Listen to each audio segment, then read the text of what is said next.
ഇന്ന് സംസാരിക്കുന്നത് ഗർഭകാലത്തിന്റെ 30ാമത്തെ ആഴ്ചയിൽ അമ്മയിലുണ്ടാകുന്ന മാറ്റങ്ങൾ, കുഞ്ഞിന്റെ വളർച്ച, ശ്രദ്ധിക്കേണ്ട കാര്യങ്ങൾ എന്തൊക്കെയാണ് എന്നതിനെ കുറിച്ചാണ്. ഗർഭകാലത്തിന്റെ 30ാമത്തെ ആഴ്ച എന്ന് പറയുന്നത് വലിയൊരു നാഴികക്കല്ല് തന്നെയാണ്. കാരണം ഇനി വെറും 10 ആഴ്ച കൂടി മാത്രമേ ഉള്ളൂ നിങ്ങളുടെ പൊന്നോമന നിങ്ങളുടെ കൈകളിലേക്ക് എത്താൻ. കുഞ്ഞിന്റെ വളർച്ചയെക്കുറിച്ചും ഗർഭകാലത്തിലെ എല്ലാ കാര്യങ്ങളെക്കുറിച്ചും ഇപ്പോൾ അമ്മമാർക്ക് കൃത്യമായിട്ടുള്ളൊരു ധാരണ ഉണ്ടായേക്കാം. കുഞ്ഞിന്റെ വളർച്ചയും അമ്മമാരുടെ ശരീരത്തിലുണ്ടാകുന്ന ചില മാറ്റങ്ങളെക്കുറിച്ചും നമുക്ക് നോക്കാം. ഇനി മുതൽ ഗർഭിണികൾക്ക് ബ്രക്സ്റ്റണിക്സുകൾ ഉണ്ടാകാനുള്ള സാധ്യത വളരെ കൂടുതലാണ്. വയറ്റിൽ ഇടയ്ക്കിടെ ഉണ്ടാകുന്ന താളാത്മകമായ ചലനം കുഞ്ഞിന് എക്കിലെടുക്കുന്നതുമായിരിക്കാം. വെളിച്ചത്തിലുണ്ടാകുന്ന മാറ്റങ്ങൾ കുഞ്ഞുങ്ങൾക്ക് ഇപ്പോൾ മനസ്സിലാക്കാൻ കഴിയും. അവർക്ക് കണ്ണ് തുറക്കാനും അടയ്ക്കാനും ഈ ഘട്ടത്തിൽ പറ്റും. 30ാമത്തെ ആഴ്ച എന്ന് പറയുമ്പോൾ 7ാം മാസമാണ്. അവസാനത്തെ ട്രൈമസ്റ്റർ ആണ് 30ാമത്തെ ആഴ്ച എന്ന് പറയുന്നത്. 30ാമത്തെ ആഴ്ചയിൽ അടിവയറ്റിൽ ഇറുകിയ പോലെ തോന്നുകയാണെങ്കിൽ ഇത് ബ്രക്സ്റ്റണിക്സ് ആണ്. ശരീരം പ്രസവത്തിനായി തയ്യാറെടുക്കുന്നതിന്റെ ലക്ഷണമാണ്. ചിലർക്കെങ്കിലും ഇത് പ്രസവ വേദനയാണോ എന്ന് സംശയമുണ്ടായിരിക്കാം. പക്ഷേ ഇത് സ്വാഭാവികമായി ഉണ്ടാകുന്നതാണ്. ശരീരത്തിൽ ആവശ്യത്തിന് ജലാംശമില്ലെങ്കിലും അമിതമായ ക്ഷീണമുണ്ടെങ്കിലും ഈ പ്രശ്നം ഉണ്ടാകാം. പ്രസവ തീയതി അടുക്കുന്നതോടൊപ്പം ഈ വേദന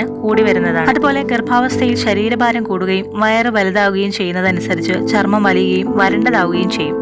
ഈ ഘട്ടത്തിൽ ചൊറിച്ചിലുണ്ടാകുന്നത് സ്വാഭാവികമാണ്.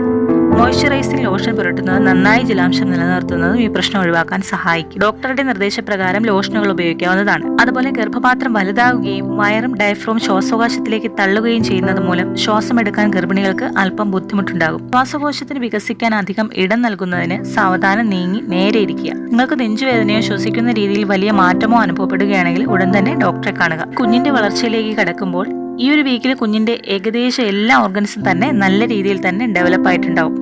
കുഞ്ഞിന്റെ ശരീരം മുഴുവനായിട്ട് കവർ ചെയ്തിട്ടുണ്ടാകുന്ന ചെറിയ രീതിയിലുള്ള രോമങ്ങൾ, അതായത് ലെനുകെ, പൊഴിഞ്ഞു തുടങ്ങുന്നത് ഈ ഒരു വീക്കിലാണ്. ഇത് മുഴുവനായിട്ടും പൊരിഞ്ഞു പോകുന്നതല്ല. കുഞ്ഞ് പ്രസവിച്ചു കഴിഞ്ഞാലും കുഞ്ഞിന്റെ ചെവിയിലും ഷോൾഡറിലും ബാക്കിലും ഒക്കെ രോമങ്ങൾ കാണുന്നതാണ്. കുഞ്ഞിന്റെ കാഴ്ചശക്തി വികസിക്കുന്നുണ്ടാവും. കുഞ്ഞ് കണ്ണ് അടയ്ക്കുകയും തുറക്കുകയും ചെയ്യുന്നുണ്ടാവും. മനുഷ്യന്റെ കാഴ്ചശക്തി അപേക്ഷിച്ച് 20 മടങ്ങ് കുറവായിരിക്കും കുഞ്ഞിന്റെ കാഴ്ചശക്തി. അതുപോലെ കുഞ്ഞിന്റെ കേൾവി ശക്തി വികസിക്കുന്നുണ്ടാവും. വലിയ സൗണ്ടൊക്കെ കേട്ട് കഴിഞ്ഞാൽ കുഞ്ഞ് ശബ്ദത്തോട് റെസ്പോണ്ട് ചെയ്യുന്നതാണ്. അതുപോലെ കുഞ്ഞിന്റെ കൈകാലുകളും അതുപോലെ കൈകാലുകളിലെ വിരലുകളും വളരുന്നുണ്ടാവും.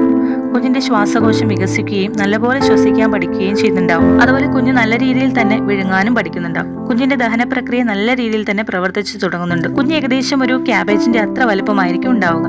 കുഞ്ഞിന്റെ തൂക്കം എന്ന് പറയുന്നത് 1 കിലോയും 300 ഗ്രാമും ആയിരിക്കും. നീളം എന്ന് പറയുന്നത് ഏകദേശം 39.9 സെന്റിമീറ്ററും ഏകദേശം ഒരു 16 ഇഞ്ചും ആയിരിക്കും കുഞ്ഞിന്റെ നീളം എന്ന് പറയുന്നത്. ഇനി ഈ ഒരു വീക്കിൽ എന്തൊക്കെ കാര്യങ്ങളാണ് ശ്രദ്ധിക്കേണ്ടത് നോക്കാം. പ്രീനാറ്റൽ വൈറ്റമിൻസ് കറക്റ്റ് ആയിട്ട് എടുക്കാൻ വേണ്ടി ശ്രദ്ധിക്കുക. അതുപോലെ തന്നെ ഹെൽത്തി ആയിട്ടുള്ള ഫുഡ് കഴിക്കാൻ വേണ്ടി ശ്രദ്ധിക്കുക. കാൽഷ്യവും അയണും അടങ്ങിയിട്ടുള്ള ഭക്ഷണങ്ങൾ കൂടുതലായിട്ട് ഭക്ഷണത്തിൽ ഉൾപ്പെടുത്തുക. അതുപോലെ ഫൈബർ അടങ്ങിയിട്ടുള്ള ഭക്ഷണങ്ങളും പച്ചക്കറികളും ഒക്കെ ധാരാളം കഴിക്കുക. ഇത് കോൺസ്റ്റിപ്പേഷൻ കുറയ്ക്കുന്നതിന് സഹായിക്കുന്നതാണ്. അതുപോലെ തന്നെ വെള്ളത്തിന്റെ കുറവ് നിങ്ങളുടെ ശരീരത്തിലുണ്ടെങ്കിൽ ക്ഷീണം, തളർച്ച, ശരീരവേദനയൊക്കെ കൂടുതലായിരിക്കും. അതുകൊണ്ട് വെള്ളം ധാരാളം കുടിക്കാൻ വേണ്ടി ശ്രദ്ധിക്കുക. യൂറിനറി ട്രാക്ട് ഇൻഫെക്ഷൻ ഒക്കെ വരാനുള്ള സാധ്യത കൂടുതലായി. നടുവേദന, കാലുവേദന ഇവയൊക്കെ ഉള്ളവർ ഒരുപാട് നേരം നിന്നുകൊണ്ടുള്ള ജോലി അവോയ്ഡ് ചെയ്യുക. ഒരുപാട് ദൂരം ട്രാവൽ ചെയ്യുന്നത്, ഒരുപാട് നേരം നിൽക്കുന്നതും ഇരിക്കുന്നതൊക്കെ ഒഴിവാക്കുക. അതുപോലെ മലർന്ന് കിടക്കാതിരിക്കുക. അതുപോലെ റെഗുലർ ആയിട്ട് മൈൽഡ് ആയിട്ടുള്ള എക്സസൈസ് ഒക്കെ ചെയ്യുന്നത് നല്ലതാണ്. റെസ്റ്റ് ഒന്നും പറയാത്തവരാണെങ്കിൽ. ഈ വീഡിയോ നിങ്ങൾക്ക് ഇഷ്ടമായ ലൈക്ക് ചെയ്യാനും ഷെയർ ചെയ്യാനും മറക്കരുത്. അടുത്തൊരു വീഡിയോയിൽ കാണുന്നതുവരെ ബൈ.